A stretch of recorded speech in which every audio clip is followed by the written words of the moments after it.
in the beginning of the course was mainly coming from real analysis that I just wanted to make sure we reviewed. So convolution stuff, and Young's inequality, and maximal function, and so on.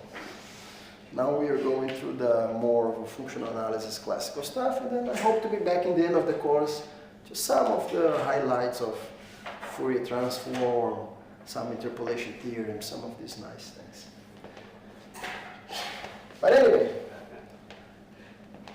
I can actually give you so when I was a graduate student, when I arrived at the University of Texas, I had to do a qualifying exam.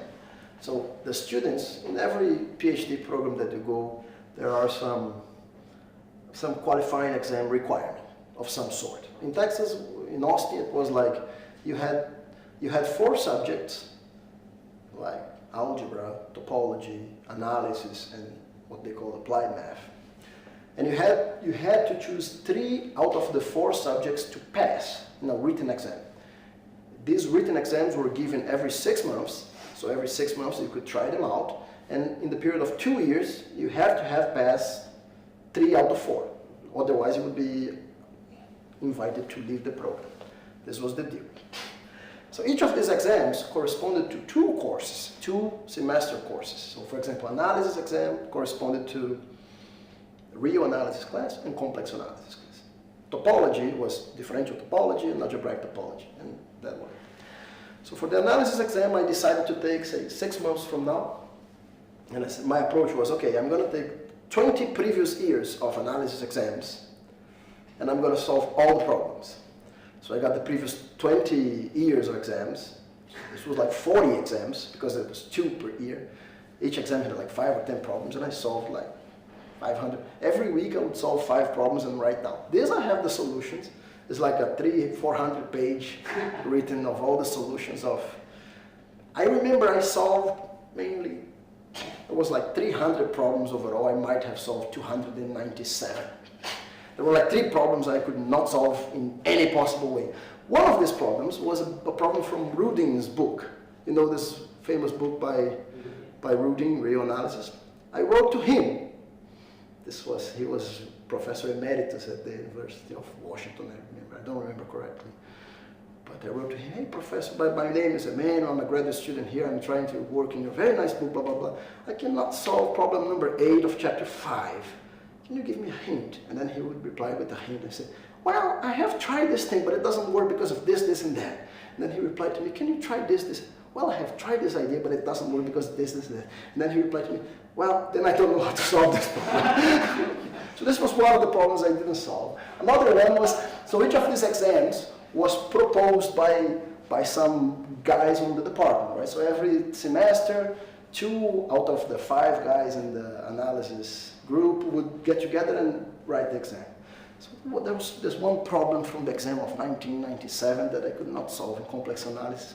And I asked around who was the committee for that year. Oh, Professor Alpha and Beta.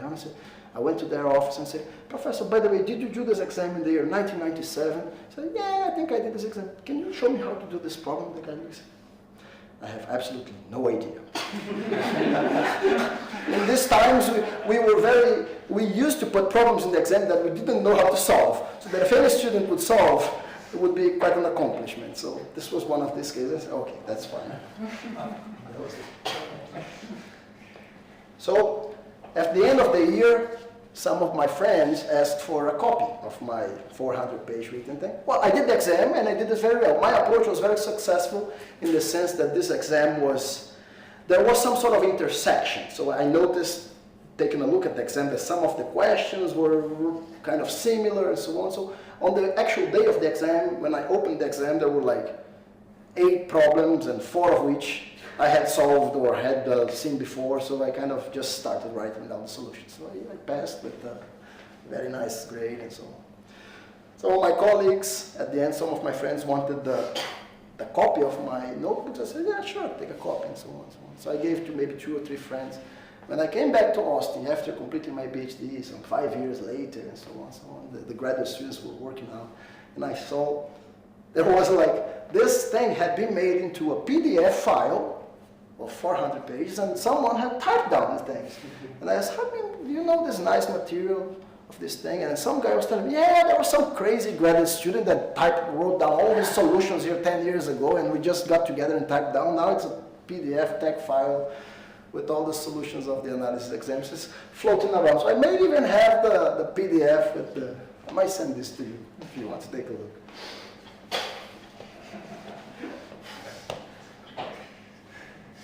Good, so let's start.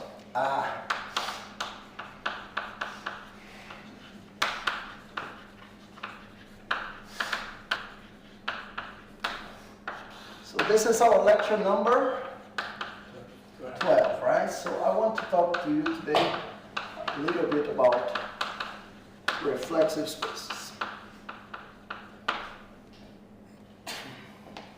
And perhaps separable spaces.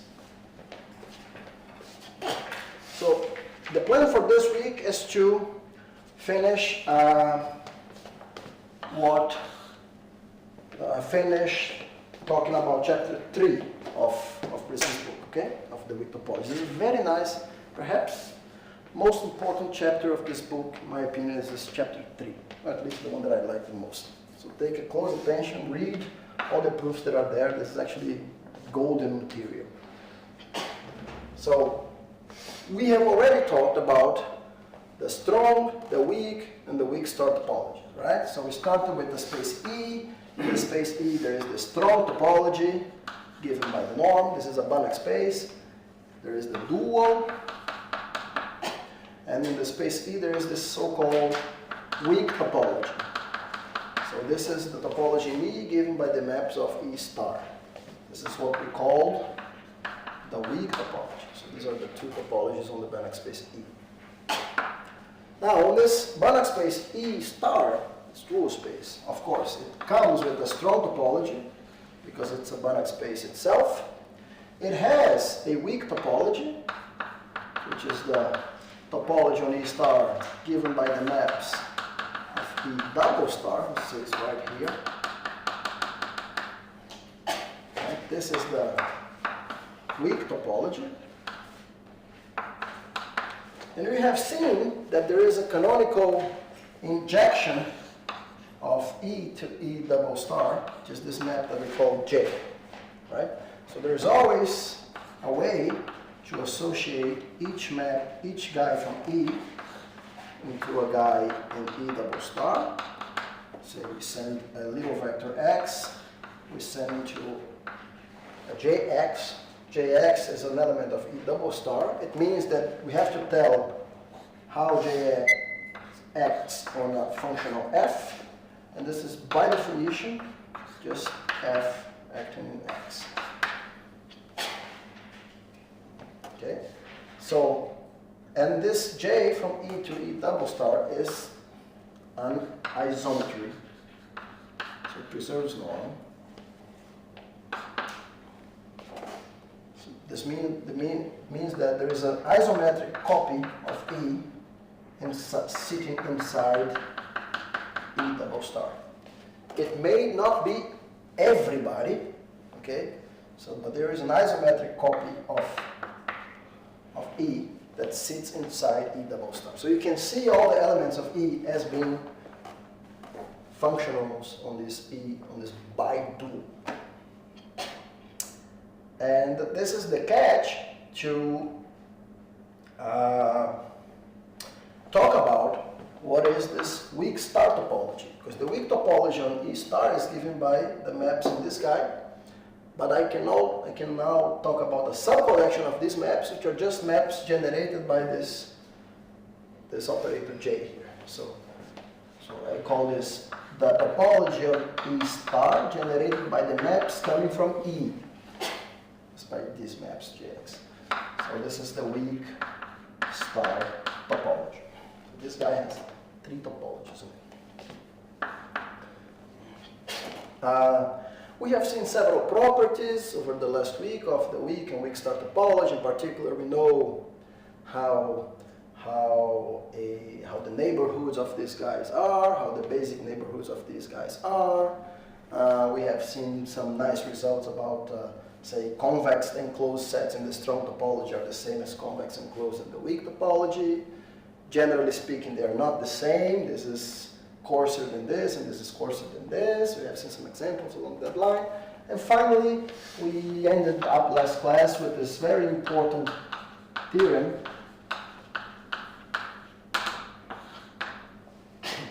And perhaps one of the reasons that why we go to this sort of granularity here is to actually say that the ball of the dual is compact in the weak star topology.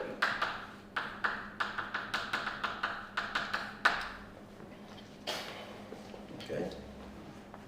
The unit ball is in an infinite dimensional Banach space is not compact.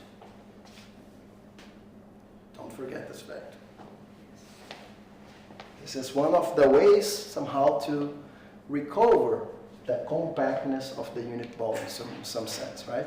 So you go to this coarser, to this very weaker topology that you have, the weak star topology. So it has fewer open sets. So this is now in this topology is compact. Since you have fewer open sets, you can make this compact again. Okay, as we will see, this is very nice and very powerful. Do we have questions all the way up here? No. Good.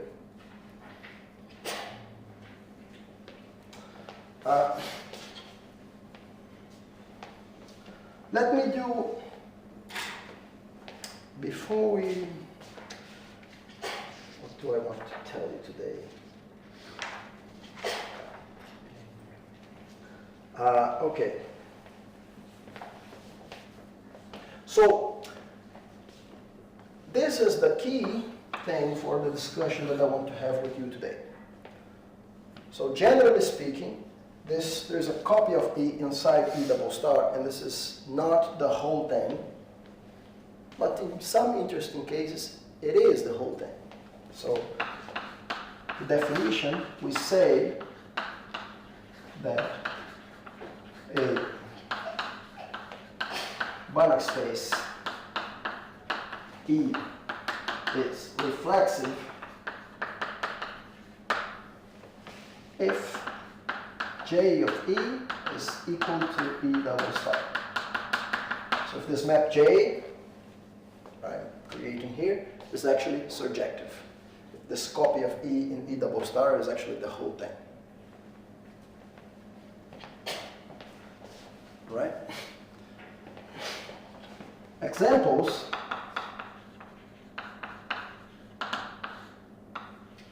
So if the dimension of E is finite, then E is reflexive,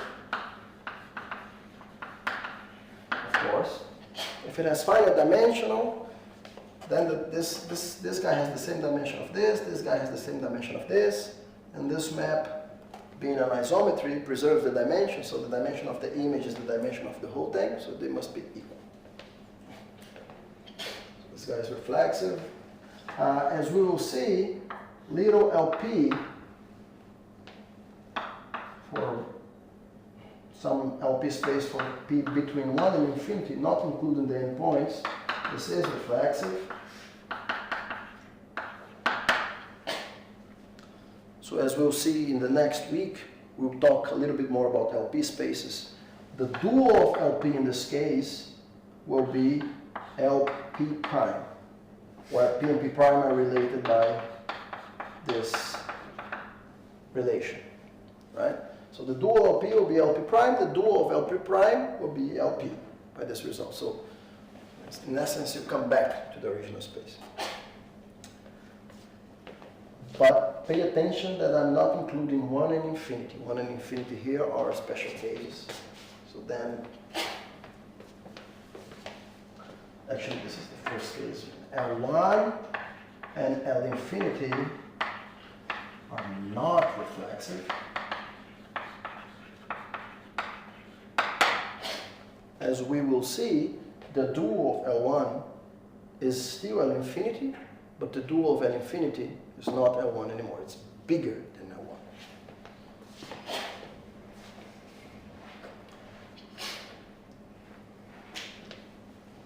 What else?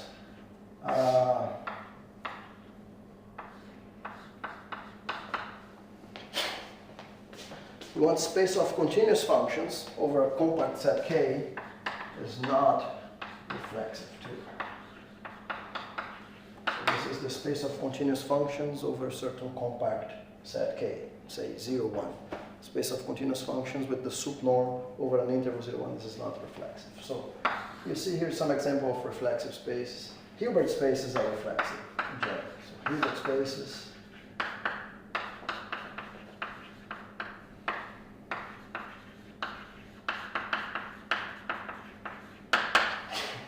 All of these things we'll be discussing a little bit more in the coming weeks. Good.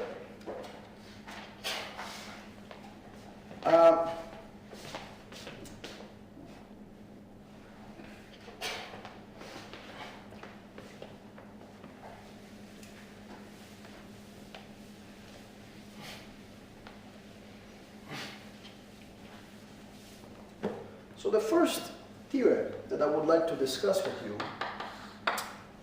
is, so you will see that this is very helpful, right? So you want, generally speaking, when you are working with a problem in analysis or PDEs, you would like to have some sort of compactness to be able to, say, given a bounded set, to extract a converging subsequence of some sort, right? This is the information on the ball of the dual of your space. So to be able to use this theorem as it is, you would have to, say, convince yourself that your space that you're working with is the dual of somebody, and the topology that you want to work with is this topology, the Zwick-Star topology. This is generally not how it is applied. It's generally applied in the context of the reflexive spaces. So this is also an important theorem, and it bears the name of somebody. So this is the theorem called due to Kakutani, which is the following. Let E be a Banach space, then E is reflexive if and only if the unit ball, the ball BE, so these are the elements in E with norm most 1, is compact in the Wick topology.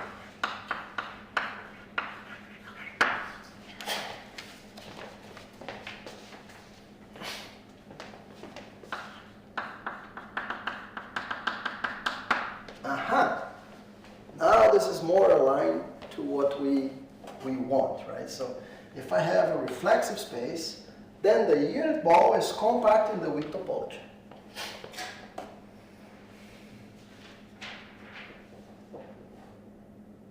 Okay? So the way that this theorem is generally applied is in the context when you have a reflexive space and then you have a bounded sequence. You see that we are going to use this compactness to find this converging subsequence. So in some sense, this is some sort of duality statement of this for reflexive spaces. Let's see, how do we prove this? Proof.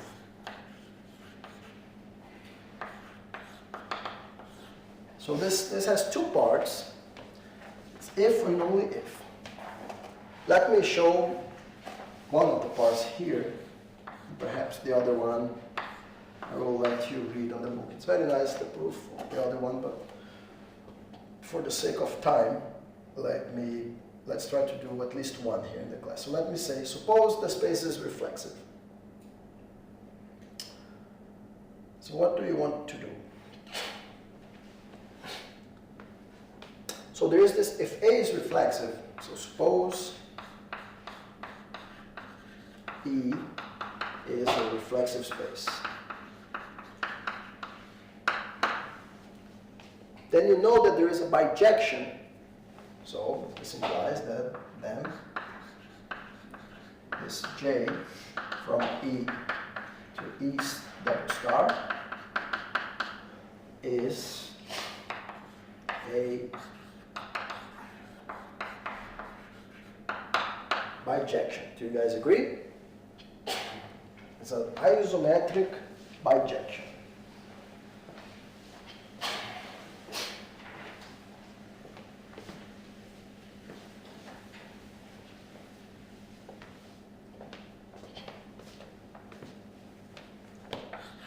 We already know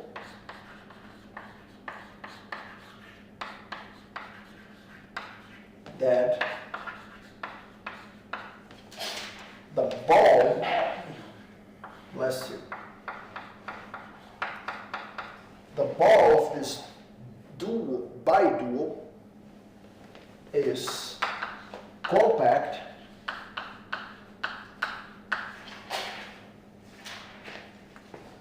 in the topology,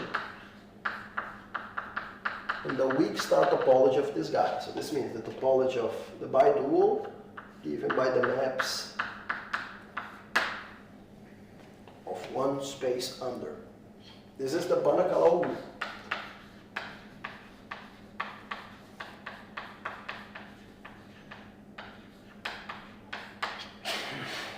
Okay, so here you have this map J that takes the unit ball in E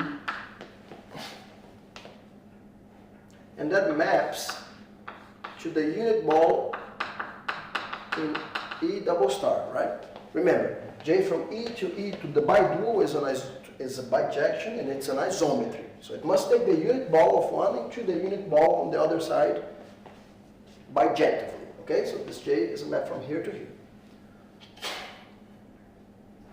Now you know that, so here is just a map between sets, okay?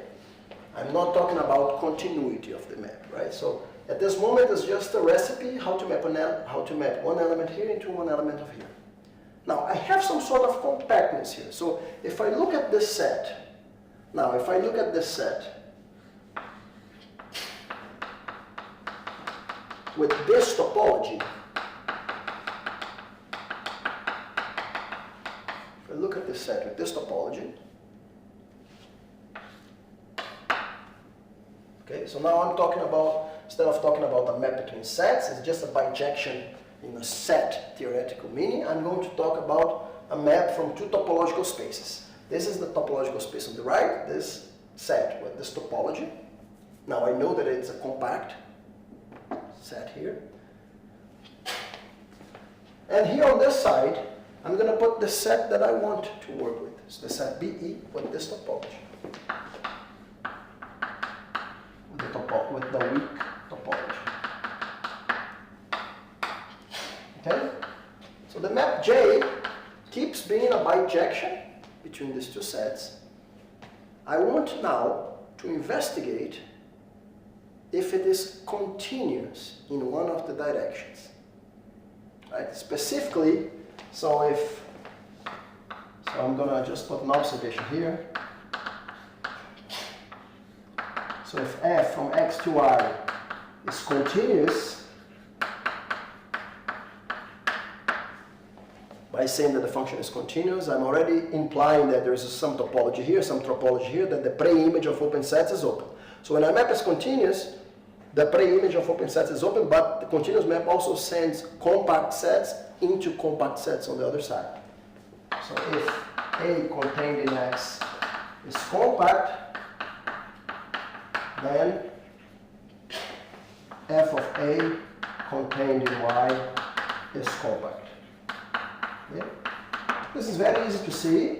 Let's just use a definition of compact. Take an infinite covering by open sets, then there's a finite subcover. So if you take an infinite covering of this set here, you want to see that it's compact, you bring it back to here. This gives an infinite covering this side. Since A is compact, there's a finite covering. Then you move to the other side to generate a finite covering here. Then, So actually what I have is that I have a compact set here in this topology. So I want to evaluate if this map here, j to the minus 1, that brings things back from here to here, I want you to check if this map is continuous.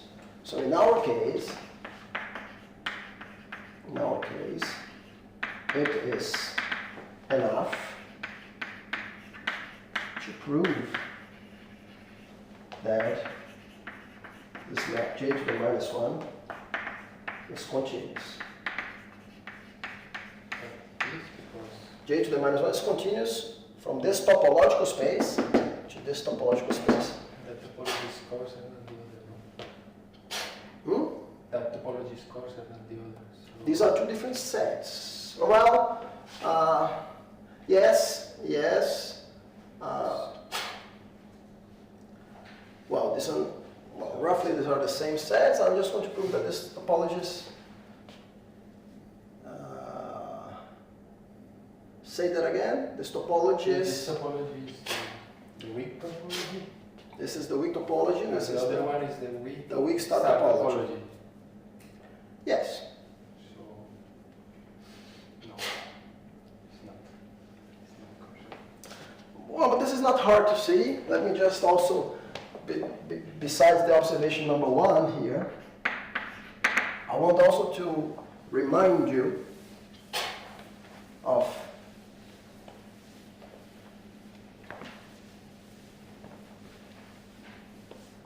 say observation number 2.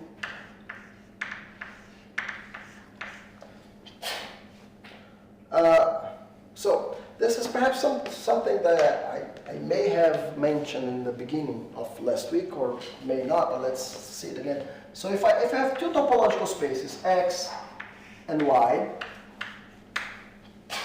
and suppose you have a collection of maps phi I, so I would index by some set. You have a collection of maps phi I from X to Y. And you want to ask for what is the smallest topology that makes all of these maps continuous. So let T be the smallest topology that makes all these maps continuous.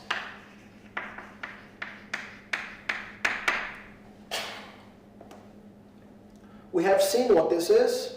The topology T is just made by so if all of these maps are continuous, I can take the pre-image of any sort of open set. So I can take phi I minus 1 of a set Vi, and I can take finite intersections, and I can take arbitrary images.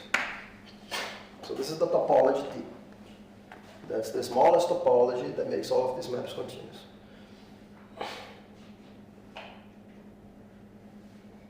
Good.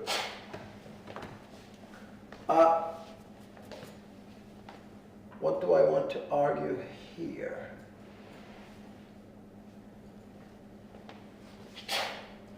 Now what?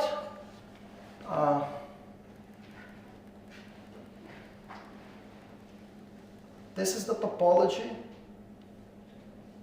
So this is the topology in X, right? This is the topology in X, smallest topology in X, that makes all of the maps continuous. Supposing that you already have a topology in Y.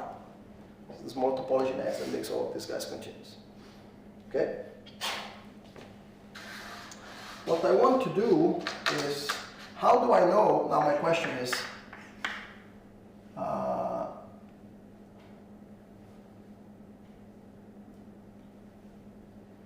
okay, suppose you have a map. Suppose you have now a map from, you have a map, say, psi, from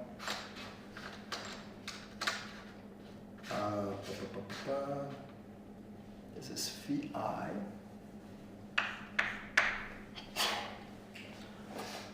What do I want to say? Okay. Suppose I have a map phi from a certain topological space Z with the topology now to X, this topology T. Okay, suppose you have this map phi. Okay, so you started with a topological space Y. This is the topology here. And now you had some maps. You constructed the smallest topology in X such that all of these maps are continuous. You call this topology T. Now you have another topological space Z with the topology sigma. And you constructed a map phi into this new topological space X that you created here. Okay? And the question is what are necessary and sufficient conditions for this phi to be continuous? So when is phi continuous?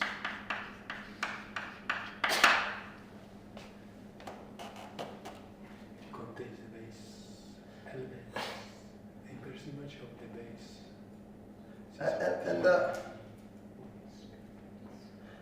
What I'm trying to get from this is that, so if you have a map phi that maps Z tau, you have this map phi that maps into xt, you have all the maps phi I that map into this y tau. So the thing is, what I want to show is that this phi here is continuous if and only if all the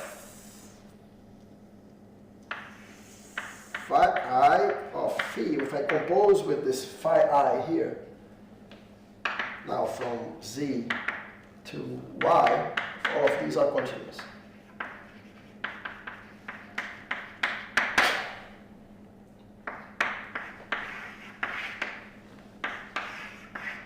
This is one thing.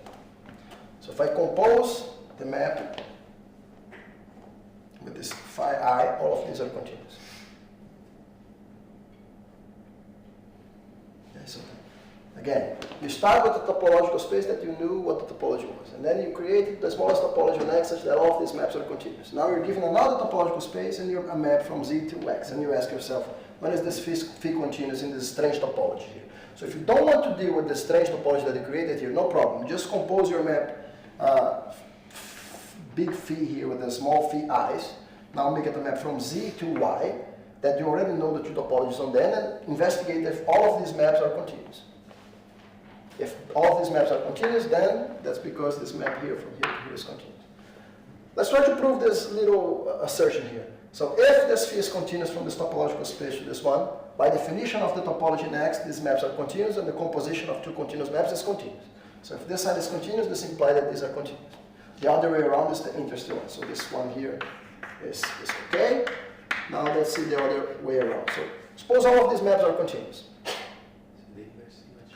So I want to prove that the inverse image of an open set here is open in this sense. So I want to investigate, so let V be open in this topology, right? So I want to investigate who is phi minus 1 of V. But phi minus 1 of V, this V open set is something of this sort, right? So it's phi minus 1 of the arbitrary union of finite intersections of phi I minus 1 of Vx. All open sets are of this form. So it's and then if you think about it a little bit, what this is the, maybe you can prove this, but let me erase here. What this is just equal to the arbitrary union, finite arbitrary union of finite intersection of this phi minus 1 of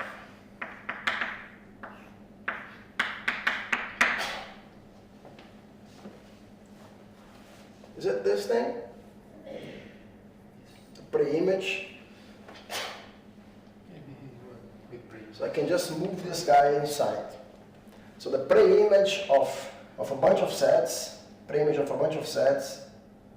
so if it is in the arbitrary union, if it's in the pre-image of a union of something, then it has to be in one of them.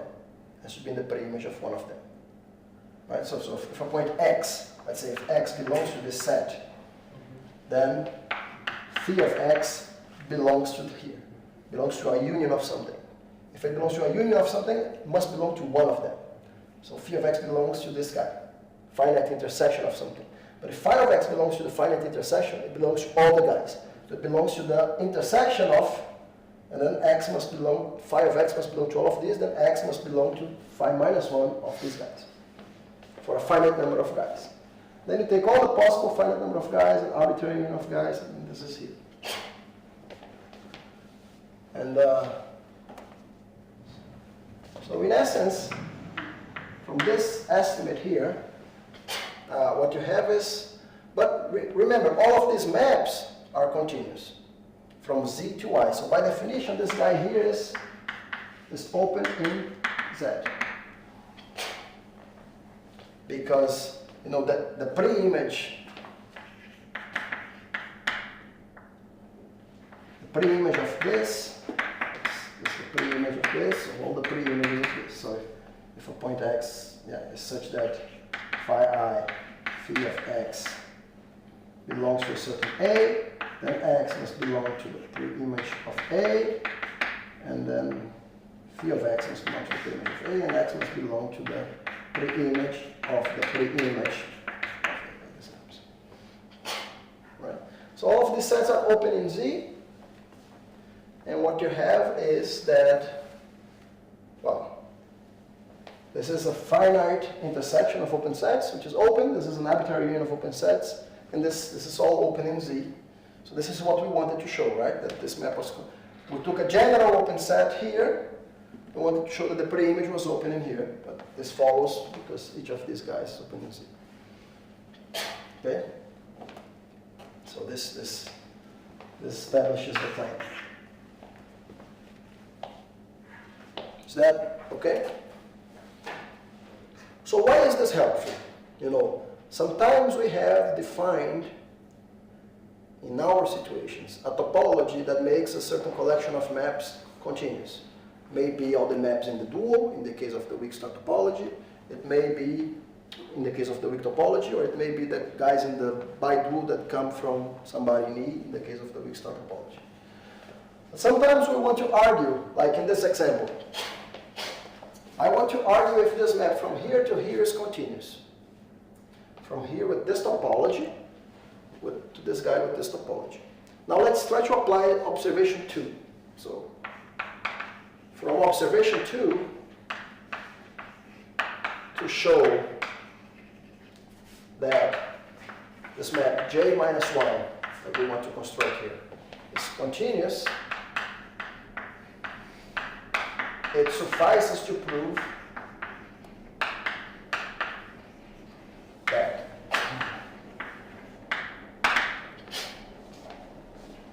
remember, again, I wanted to prove that a map from a certain space to another was continuous. This was kind of a crazy topology here generated by some maps. So it suffices instead of looking from the map to the map from this space to this directly, you just go to this space, which somehow you understand the topology better. So if I want to prove that this map J minus 1 from this space to this is continuous, I know that I have to look at the topology of this guy that is generated by the maps in E star. So I have to show that for all F in E star, this maps that sends, say, an element here in the bidual eta to J minus 1 of eta, let's see, J minus 1 of eta, composed with F,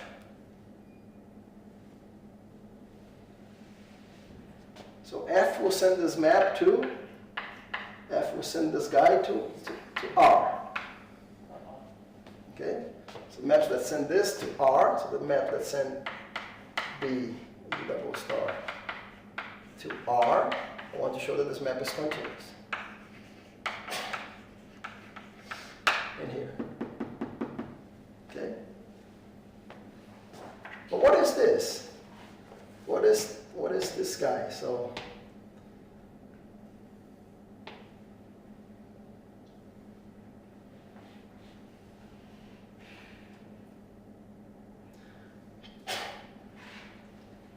how do I write this?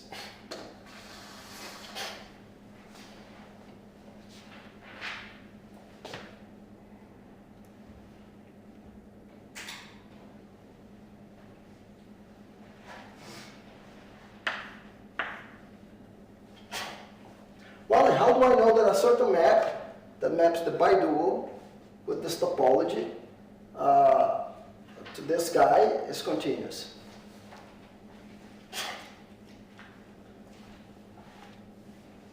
I claim to you that this is one of the maps.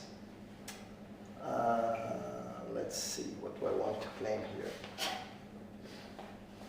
This is a weak star topology in our star. Say that again. This is a weak star topology. This is the definition of the weak star Yes. topology, right? In our star. I'm sending E to, yes, so I'm sending here.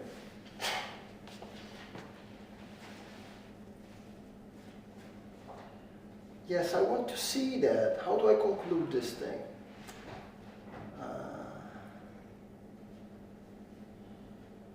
F acting to the J minus 1 of E of some eta. Okay, so by definition,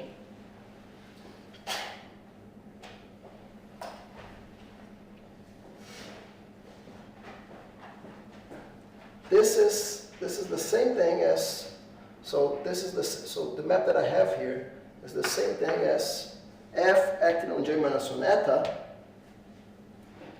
is the same thing as eta acting in F.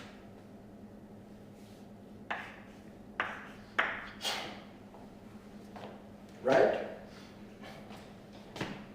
Or if you prefer, so eta is in E double star, F is in E star. So I can act eta in F, or I can act F in this point.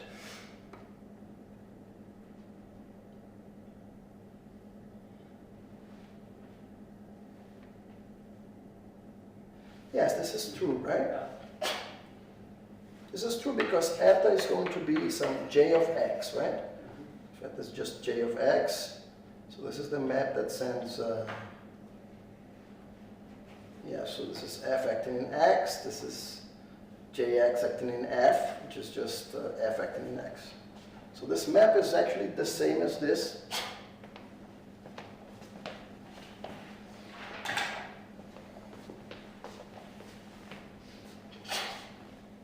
Is that clear?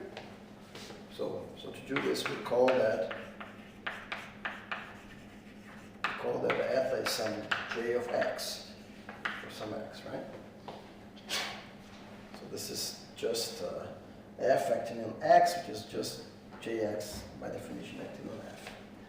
Now, so again, so what I wanted to show is that this map that sends eta to eta acting on f is continuous for every f in the dual space. But this is essentially the definition of the weak star topology in this set here. Okay, so I'm going to take all the elements here with the maps generated by the guys in the dual. Okay, so this is, and this is continuous by definition.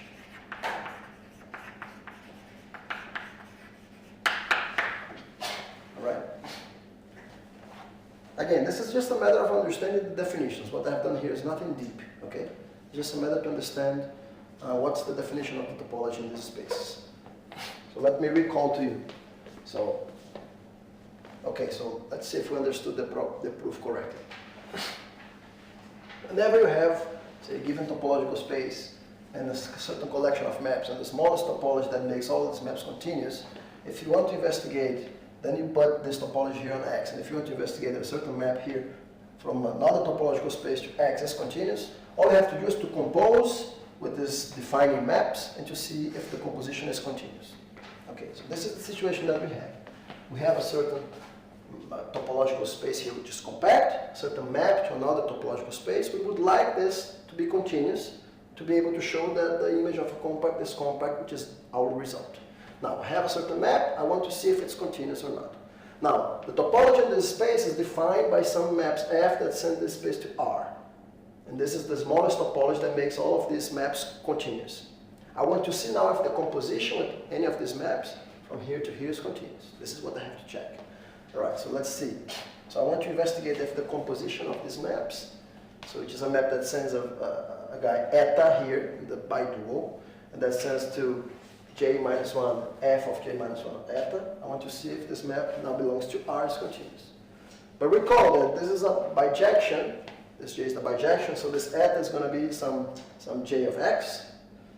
So what I'm saying is that there's going to be f acting, if eta is j of x, this is going to be f acting on x.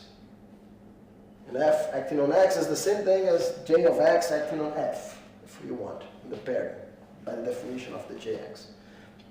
So essentially, you're telling me that this map is the map that fixes an f and that sends eta to eta acting on f. And f is an element downstairs here, so you are in the bidual, and f is an element here. So this is essentially the definition of the weak star topology of this topology. Okay, so this map here is going to be continuous by definition of the weak star topology that you put in here. This is the smallest topology that makes all of these maps for all f's continuous. Okay? I hope this is clear enough.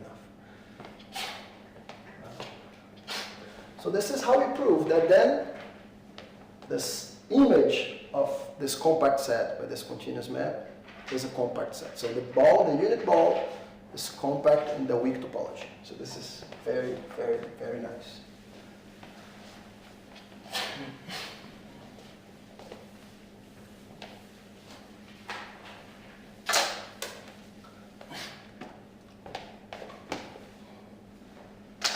So the second part of the theorem, I will leave to you to read, maybe read at home, because otherwise we won't have time to discuss it, which is the part that if the unit ball, this is if the unit ball is compact in the weak star topology, then E must be reflexive.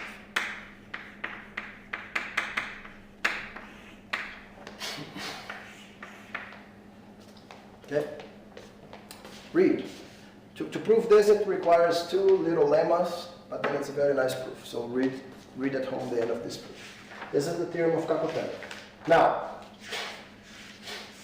what I aim to do with you is this following thing, which is very nice, because from this is one of the highlights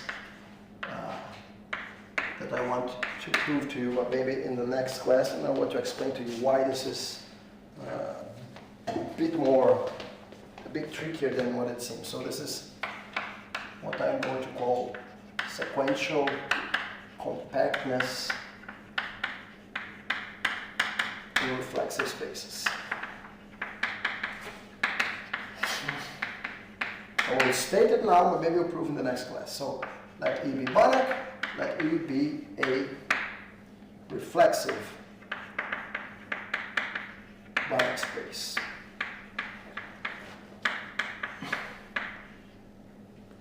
And Xn, so say n bigger than 1, be a bounded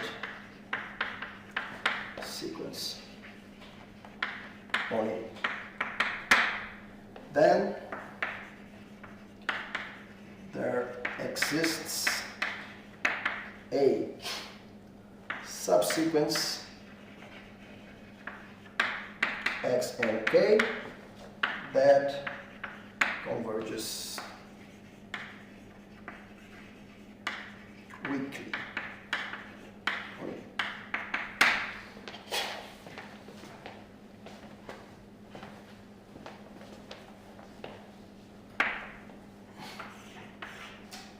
to somebody, to some guy, right? And I say it converges weekly to some guy. So, this is perhaps one of the main results of this chapter. This is perhaps the main result of this chapter, as I would highlight. I mean, the main result in the sense that you would be applying, this is the one that you really be applying in the real world. Of course, this will be a consequence of the Banach-Alaoglu theorem, and then we have seen as a consequence of the Banach-Alaoglu theorem in reflexive spaces, you have this nice property that the ball is weakly compact, but this is how you're going to use it. Now, if you are in a reflexive Banach space, you already know that the unit ball is compact. Now, if you have a bounded sequence, every bounded sequence in a reflexive space admits a weakly convergent subsequence. This is what you have to take from the discussion of this week. I'll be happy if you memorize this phrase. So if you are in a reflexive space, every bounded sequence has a weakly convergent subsequence. Weakly compact means the weakly sequence. Good question. And this is, the answer is no. And this is why we're going to be proving this in the next class, not today. And the reason is, this is generally not a metric space. Okay? So, observation, and I want to make this thing here.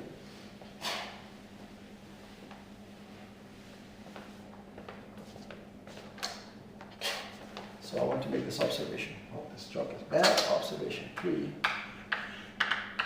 I want, if XD is a metric space,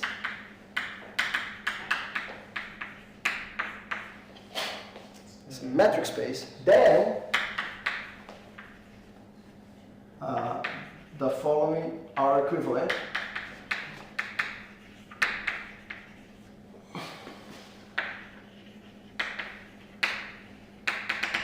One, X is compact, or any sequence Xn on X has a convergent subsequence. Limit point. Limit point compound every. That's sequentially compact, no? Two. Okay, you want to call this sequentially compact? Yeah, any sequence has a convergent subsequence. To a point in X, to a point in the space, right? Converges to a point in X, right? So these two are equivalent if you are in a metric space. Being compact or being sequentially compact. Okay?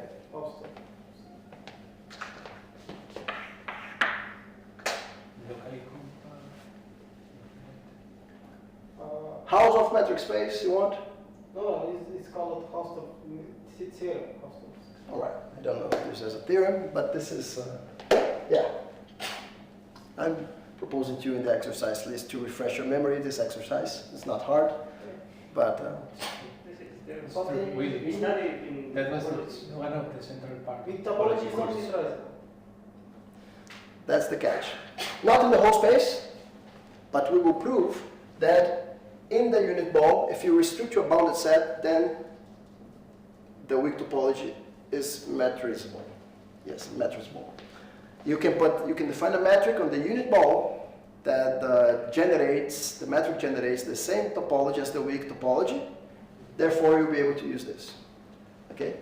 But just for now, you know that the unit ball is weakly compact, does not give you the sequentially compactness of the things. So you have to prove that in the unit ball in a reflexive space, the weak topology is metrizable.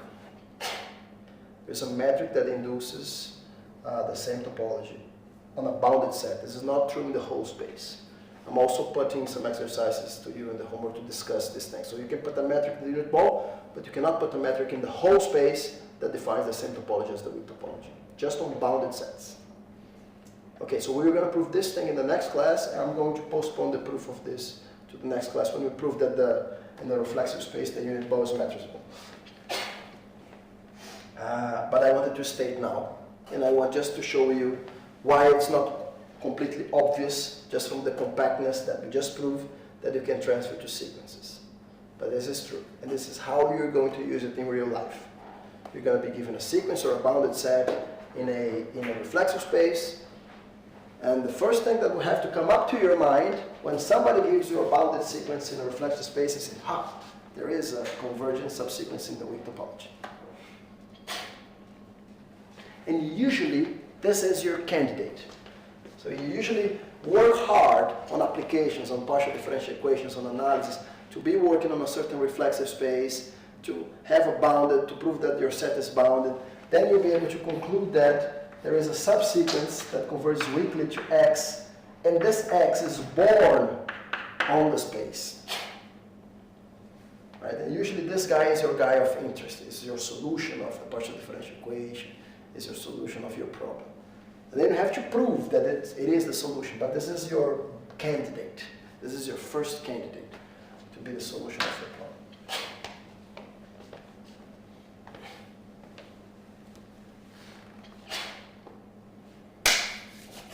Okay, good.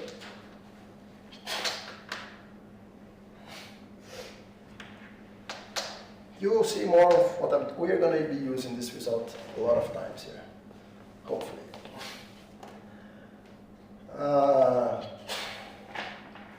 Good. Let me, so let's say proof. Proof will be postponed a bit. Postponed a bit. Well, until we are in position to prove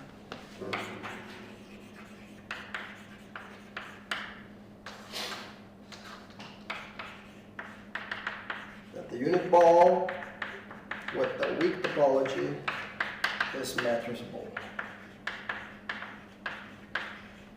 Roughly, I mean, this is not exactly what we will prove, but and I'm not sure this is actually true. What we are going to prove is that the unit ball on the closure of the space generated by the sequence is matrizable, because we're going to need to prove that the unit ball is matrizable something. We're going to need the reflexive and the separable space. We're going to talk more about separable spaces in the next class. Separable spaces are the ones that have a countable dense sequence. So you will want to work not on the whole 10, the whole E, but just in the subspace generated by these guys. Okay, which is enough for you. I mean, of course, your subsequence will be converging some guy in the closure of the subspace of these guys. This will guarantee the separability of things, because you're having a closure of, say, a countable number of guys. Postpone a little bit. Let's just to discuss some metrizability. Let's just create a word here. Metrizability of sets and topologies.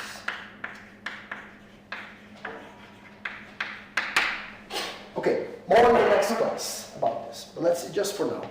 So we have seen this, what a reflexive space is, and I'm telling you that the nice property is that this theorem of Kaku telling that the space is reflexive if and only if the unit ball is compact in the weak topology. Now let's get some properties of the, before we go today, I want perhaps to prove two properties. So let's say proposition 3. Let's try to prove some things together. So let E be a reflexive Banach space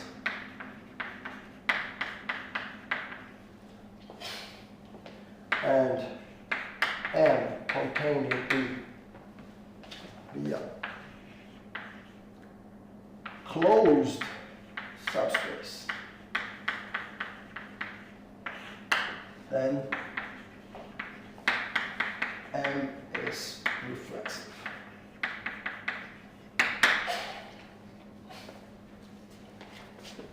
Let's try to prove this.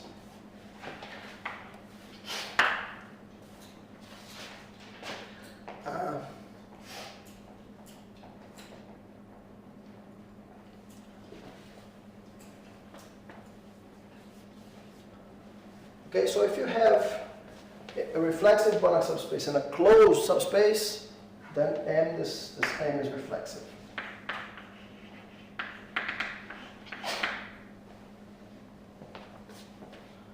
Let's try to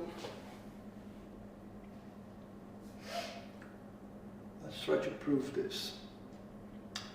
And the way I would like to argue is that yes. So I want to show. So in this last, using the Kakutani's theorem, we want to show that the ball on M, the unit ball on M, with the weak topology on M is compact. Right? The space is reflexive by the previous theorem if and only if the unit ball is compact with the weak topology. Now, if you restrict yourself, so you have here the E, you have here the E, and you have here the subspace M that sits inside the space E. Okay. First, I just want to show to discuss with you that there are two obvious topologies going on here. So there are two, in principle, there are two topologies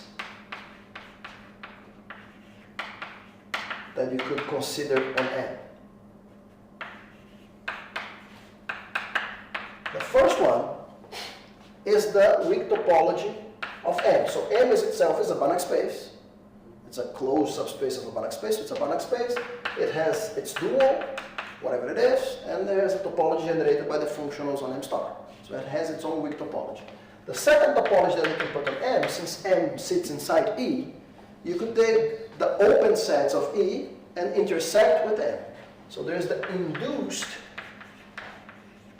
topology on M by the topology on E that is under consideration, the weak topology on E. So you could take this weak topology on E and intersect with M, and this would be you would define this as the open sets of M, right? So in principle there are these two topologies that you could choose from to be the obvious topologies on M, but it turns out that these two are the same. They are the same topology. How do you see this?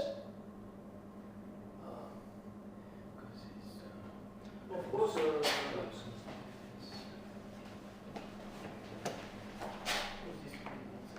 by which theorem that we already proved that this is a consequence of?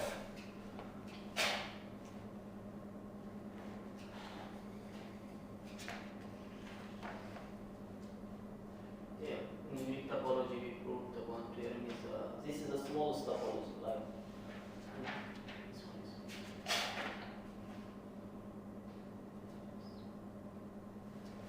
So these will be prime-images, the open sets in this topology would be prime-images of functionals in M star, right? So functionals on M, bounded functionals on M. So if I give you any function on M and I take a f minus 1 of a set A of the real line, this is an open set here. But every function on M by Banach can be extended to a functional on E. So essentially, this will generate this, if you take this, any extension, and if you take the pre-image of that guy and intersect with M, this will be the same thing. So essentially, these two topologies are the same, and this is a simple consequence of the Banach theorem. Every functional here can be extended to a functional here.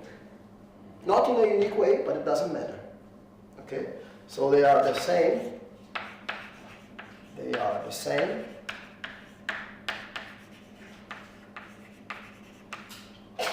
By the Banach theorem. Think about this. Formalize. Okay. So, are we done? So then we're done, right? Because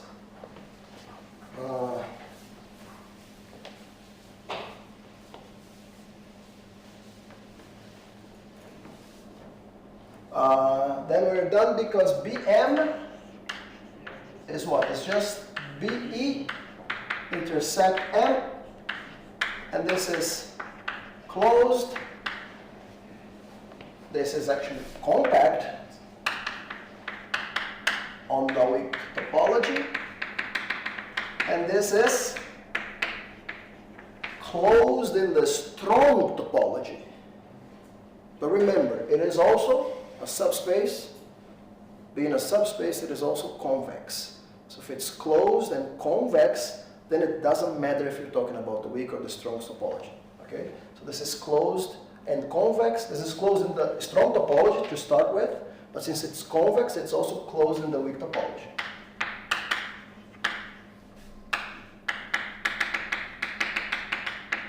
Okay, since it is convex. Don't forget this. This is also very important. Whenever you have On this, why we need on this? I think this is to mean Hausdorff, because you need to know from previous term, you know, a unit ball is meteorite in Mika. well, we haven't proved that. I don't want to use that. Yeah, it meteorizes, so in this case Hausdorff, and in Hausdorff space, compact is closed. I'm not saying that the unit ball is metrizable. I didn't say this. If I said, I want to rephrase this. This is not the case. So to prove that theorem that was stated here, that every bounded sequence in a reflexive space has a convergent subsequence, we're going to prove, not to prove that the unit ball is metrizable, we're going to prove that the span of the sequence intersect the unit ball is metrizable. But let's see if next class, maybe I'm going to prove more than this, but I don't want to claim that yet. But in this particular instance, let's not use this now. So what all I want to use is that to prove that the space is reflexive. Yes, I want to show that the unit ball BM is compact in the weak topology, to use the converse of Kaplan's theorem. I have reached the conclusion that this weak topology on M is the same as the weak topology on E, the same induced topology of the weak topology on E.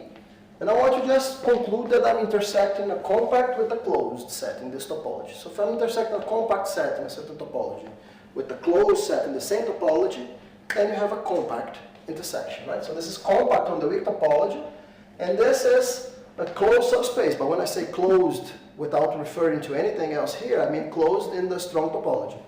But since it's closed in the strong topology and it's convex, we have seen that the closed and convex set in a strong topology is also closed and convex in the weak topology, which is what I need, right? So I need to compare a compact on the weak topology with a closed on the weak topology. Then this intersection is compact. And by Kakutani,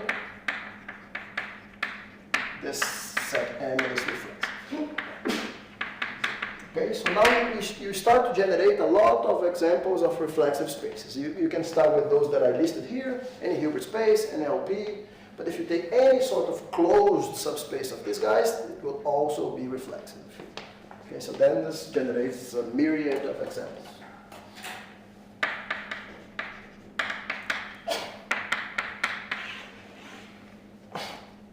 There might be other ways to prove this. I'm not claiming that this is the unique way, okay? So maybe a few of the ideas that you guys threw on the table here will work also. That's okay.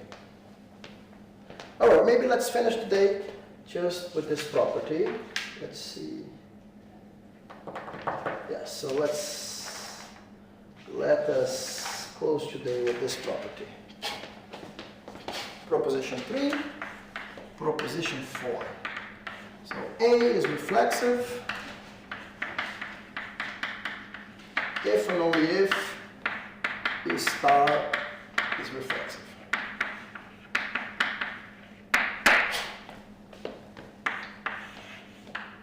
E is a bounded space. So A is reflexive if and only if E star is reflexive. Okay? And the idea, philosophical idea behind this is very simple. It's just that E is reflexive when E double star is equal to E. And morally speaking, If E double star is equal to E, you just add a star on both sides, so you get E triple star equal to E star. Okay. And if E triple star is equal to E star, you cancel one of the stars and you get this. Okay, so morally speaking, this is the idea. But of course, E is not equal to E double star. This is an isometry, and then let's make the mathematics a little bit more formal. But this is the idea, right? Yes. Yes, I loved when I somehow was a high school teacher and I had to grade some papers and the student would come with ideas. Some sort of sine over tangent of x equals to alpha. The student would cancel these things, and you get some crazy shit here. So, can two spaces have the same? Two different spaces have the same dual? Can two different spaces have the same dual? You mean Have two isomorphic, isometric dual. can two non-isomorphic? Can two different spaces, two non-isomorphic spaces, have isometric duals? Yes. That's a good question.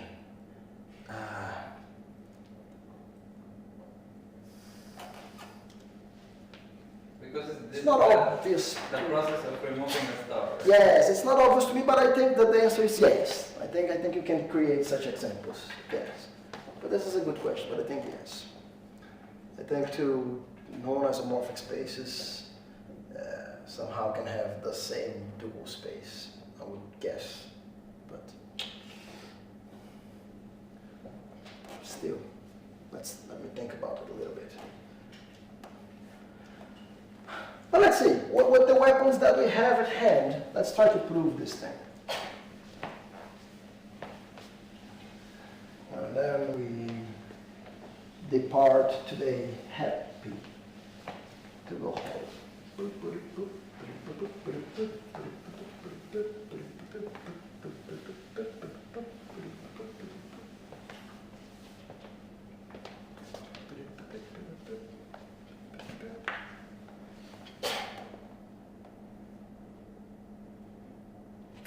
What should we do? Let's see. So which side should we do first? Let's do this. Let's do this one. Okay, so assume E is reflexive. What should we do here now? Then this implies that J of E is E double star.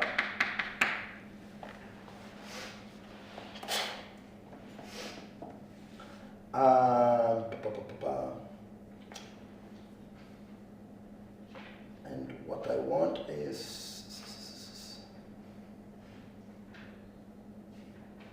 J of E is double star. So let eta be a guy in E triple star. Okay, because I want to prove that at triple star is equal to E star. So let eta be a guy E triple star. So the map that sends X in E to eta acting in J of X. This map is linear and bounded from E to R, right? So if I got X is in E, I'm sending it to a real number. What is this real number? This guy on triple E applied to this Jx, which is a guy that lies in the bidual. Okay, so this is a linear function. So this is a linear function. Just check that it's linear on X, because this J is linear, this thing is linear, and just check that it's bounded because this J is an isometry. Okay, so So this is less than the norm of eta times the norm of jx, and the norm of jx is less than the norm of x. So this is a linear function. So if this is a linear functional, this guy here is an element. So this is some f belonging to E star, because E star is the space of linear functionals on E. So what I'm saying is that eta acting on jx is equal to f acting on x. Okay, so there exists f belonging to E star such that this is true. Okay, now what?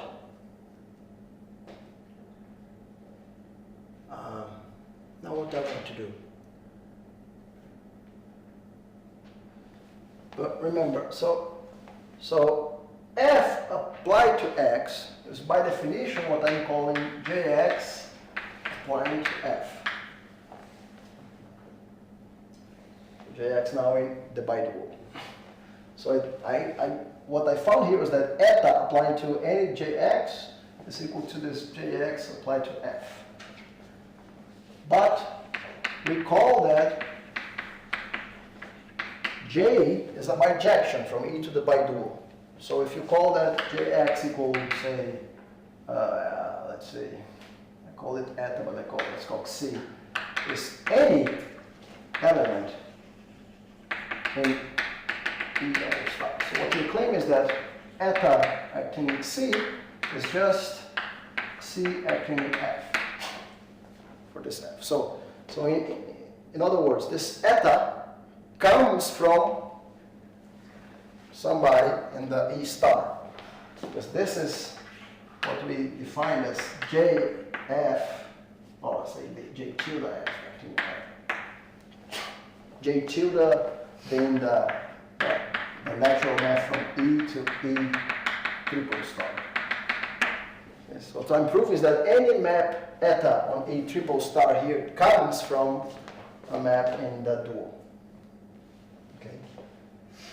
So this implies that eta equals to this J star.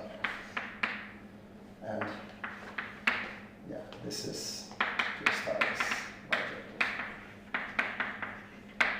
That's right. It's already injective, so all we need to prove it's surjective. So what I'm saying is that any given eta is of this one. Okay. Good. Is that okay? It's getting a bit tricky. Okay, so we proved that if AE is reflexive, then E star is reflexive. Now let's do the other way around. So conversely, if E star is reflexive, what do I do now? So if E star is reflexive, then what should I do? E double star. E double star is reflexive, that's And good. E double star is linearly isometric to E. We now there is a E double star is reflexive. This isomorphism. So okay, so let's follow the rocks.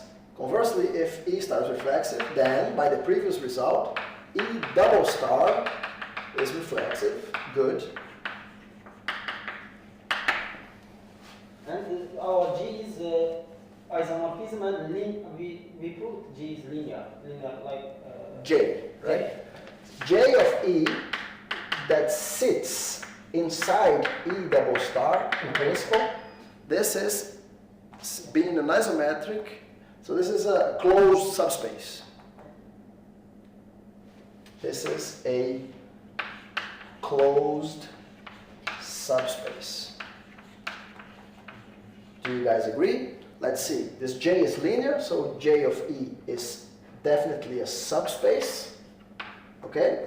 Now, why is it closed? It's closed because it's an isometry. So if you have a sequence here, J of xn, converging to some y, this means that the sequence J of xn is Cauchy, so J of xn minus J of xn must be going to 0. So because J is an isometry, so this takes place in the bidual. Since J is an isometry, then xn minus xn in E have to go to 0. And now E is closed, so this Cauchy sequence in E, xn must go to some z. So xn must go to some z in E. And so J of xn must go, because it's an isometry, to J of z. So Y has to be J of this z. Okay?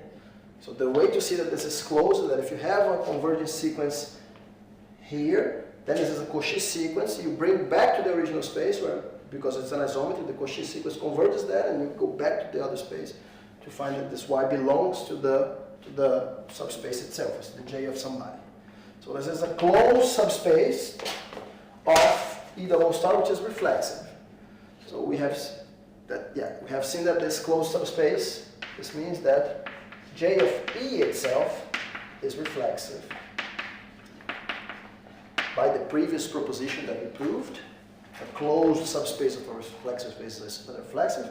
Now you just argue if you have, well, now E and J of E are bijective and isometrically isomorphic. Okay, so if you have isometrically isomorphic spaces, one of them is reflexive if and only if the other one is reflexive. So I let to you guys to finish this thing, so just completing that. So now this implies that E is reflexive. So just again, this is just model this observation. If T from X to I is linear, bijective, isometric, everything that you want. So if they are isometrically isomorphic, then and if X is reflexive, all the properties here translate to properties there. Oh, and all these properties that have to do with linear functionals. Okay, so and duals and biduals. Because if you have an isometric isomorphism between X and Y, you can prove that the functionals, the linear functions here in Y, are just compositions of the linear functions here with T. And then T, so T extends to a map from the dual to the dual. And then the guys in the bidual will be compositions with the guys in the bidual here with T. And then so, but you can think about this is not a hard exercise, so I leave you this exercise to do. 24. 24, the informal. This is a 24 informal. Is a L2 and L1 is one of them reflexive, one of them is not reflexive, but we have a linear bijection isometric map from L to L1. We have to make a contradiction, because if we have a map from L to L1, so it's reflexive, one of them reflexive and second one is not reflexive, so there is no such kind of map, so this map is not surjective, so we have some Bn in sequence. Yes, absolutely. This solves one of the problems on the previous homework. Provided definite possibilities. Yes, yes. That's good. That's good. But think about it. Think about this thing, and that's enough for today. We come back next Friday for the final class this week. Thank you, guys. See you on Friday.